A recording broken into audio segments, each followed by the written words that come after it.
Gracias por seguir junto a La Bitácora. Hablamos del Estado colonial. ¿Cómo se ha ido estructurando? ¿Sobre qué bases está construida? Decíamos, dentro de un mundo de injusticia y discriminación contra quienes serán originarios de esta zona, de esta región. Y vamos a dar paso a algo que se ha plasmado y está precisamente estipulado, y consideramos importante poder explicarlo.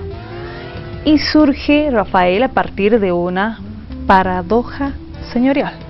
Has dicho. ¿Qué es aquello?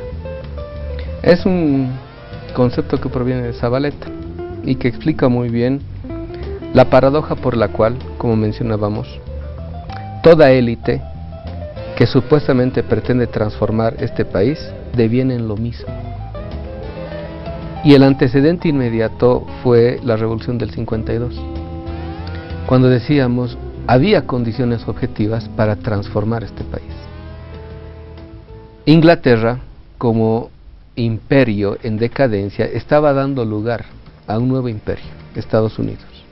Entonces, en este recambio imperial en el mundo, en todo recambio imperial hay también recambio geopolítico. Entonces, Bolivia en el 52 podía muy bien haber aprovechado, porque se estaba recién instaurando la hegemonía norteamericana en todo el Nuevo Mundo. Con la experiencia del 52, Bolivia podía haber ingresado a esta nueva configuración de ese entonces, post Segunda Guerra Mundial, de modo soberano.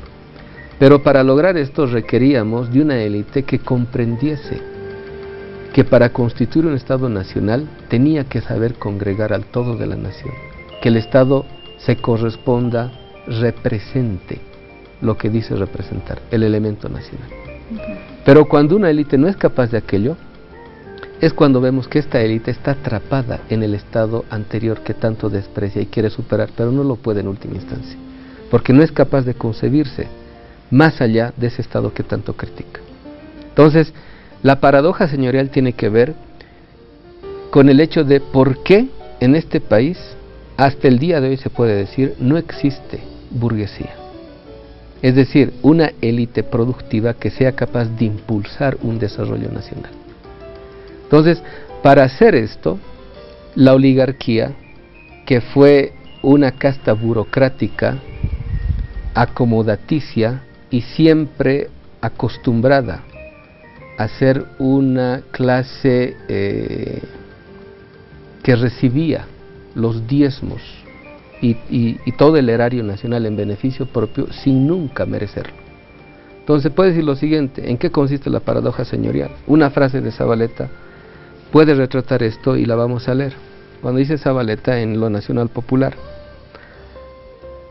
caracterizando al Estado oligárquico, dice: de eso no hay duda, de que el único negocio estable en Bolivia eran los indios.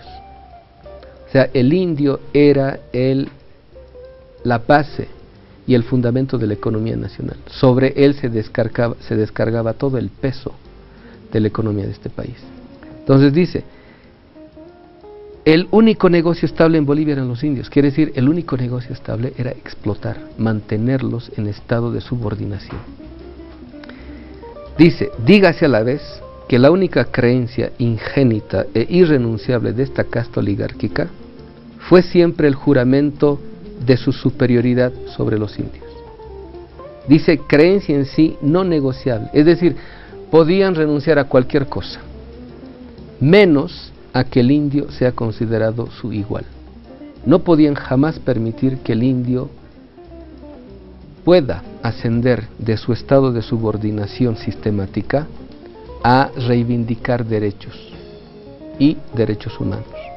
Es decir, esta casta podía negociar todo, menos concebir que su subordinado, que su peón, sea considerado un igual. Entonces dice, creencia en sí no negociable, con el liberalismo sin él, y esto hay que subrayar, y aún con el marxismo o sin él. Es decir, que incluso los marxistas en este país, los revolucionarios en este país, han sido profundamente antinacionales. La paradoja señorial quiere decir que las intelectualidad, las élites intelectuales en este país, que protagonizaron los eventos que conocemos como hechos revolucionarios desde el 52, no fueron capaces de desprejuiciarse de los prejuicios modernos eurocéntricos que concebían que el indio, por la clasificación racista antropológica que produce el mundo moderno, son inferiores. Y como son inferiores, nada bueno puede provenir de ellos. Ni su religión, ni su arte, ni su cultura, ni sus alimentos, ni su medicina. Eso lo hemos hablado, ¿no? Son eso. La negación. Sí, es la autonegación. Entonces, si yo no soy capaz de desprejuiciarme de aquello, por más que critique el Estado que porta en su fundamento ese tipo de discriminación, nunca soy capaz de superar ese Estado, porque esos prejuicios de ese Estado perviven en mí como estructura de subjetividad. Mis creencias siguen siendo las creencias de ese Estado que tanto critico. Hemos hablado de este tema, hemos hablado de esa negación y autonegación, de considerar que del indio nada no podría venir, por tanto tiene que continuar en ese nivel de subordinación. Eso ha generado a la vez que se tenga lo que decía Rafael, esa burguesía que no hace ese cambio, que no produce, que no acompaña, que no se siente parte de una visión integradora. Hasta ahora. Sí. Hasta el momento. Podemos decir que gran parte de las contradicciones que estamos viviendo tienen que ver no con el hecho de que haya gente que por indisposición ideológica, o lo que llamaríamos que por mala leche lo hace. No, tiene que ver con marcos categoriales, lo que alguna vez decíamos, con estructuras subjetivas, con sistemas de creencia, que en última instancia son las que le dan sentido incluso al uso racional que hacemos del conocimiento. Entonces, si nuestras élites nunca pudieron desprejuiciarse del eurocentrismo militante que poseían, incluso siendo revolucionarios, nunca podían haber constituido un Estado que sea racional y real, porque todo era copiar, calcar de otro tipo de realidades, ¿no? Entonces, por ejemplo, mucha de la intelectualidad revolucionaria de izquierda de nuestro país, profundamente eurocéntrica, nunca concibió jamás que del indio pueda provenir algo bueno. Y hoy en día, incluso cierta dirigencia del magisterio, sobre todo en La Paz, que despotrica contra la ley Avelino Cignani, sigue repitiendo los credos modernos de creer que lo único científico es la ciencia moderna.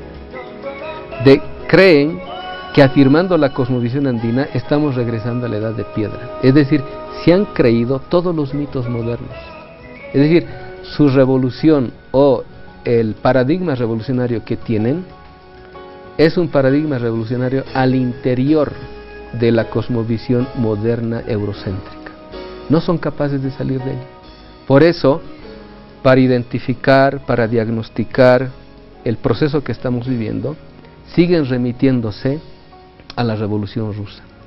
Siguen remitiéndose a textos coyunturales, ni siquiera sistemáticos.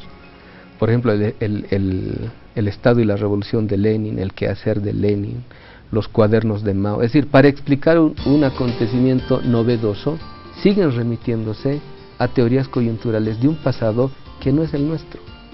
Entonces, para pretender explicar y entender lo que estamos pasando, siguen remitiéndose a un pasado que no nos corresponde. Es decir, siguen viendo con ojos viejos un acontecimiento nuevo. Entonces, la paradoja señorial sigue estando vivita y coleando en este país. Y hay que agregarle lo siguiente, ¿no? Esta paradoja señorial de que para que haya señor tiene que haber indios, es decir, que para que haya un superior siempre tiene que haber inferiores, subordinados. Esta paradoja señorial ha contaminado al todo social, de tal forma de que esta creencia ingénita e irrenunciable ya no la comparte solamente la oligarquía, hasta la clase media la comparte, hasta obreros la comparten, hasta campesinos la comparten. Domitila Chungar alguna vez decía: nosotros los mineros que provenimos del mundo andino no nos dábamos cuenta que nosotros también éramos racistas, porque nosotros nos creíamos superiores a los indios del campo, y nosotros provenimos de aquello. Es decir, hasta la propia izquierda en Bolivia nunca supo tematizar la raíz cultural de la cual proviene el proletariado boliviano. Y el proletariado boliviano era también profundamente racista contra el originario del campo. Y eso explica un poco los cordones de asimilación que produce el mestizaje. Es decir, los que vienen del campo y se mestizan en la ciudad, cuando regresan al campo ya no lo hacen en calidad de hermanos, lo hacen en calidad de señores, porque empiezan a tratar al originario del campo como su inferior. Estamos en una base de esa negación, de esa autonegación, de ese racismo, de esa discriminación que se ha generado hasta en estos niveles, no solo en la parte burguesa, en la parte oligarca o lo que queramos mencionar, sino en los diferentes niveles que ha hecho que esta mentalidad se tenga en las diferentes estructuras de la sociedad. Hacemos una pausa en la bitácora, en instante retornamos con el último sector.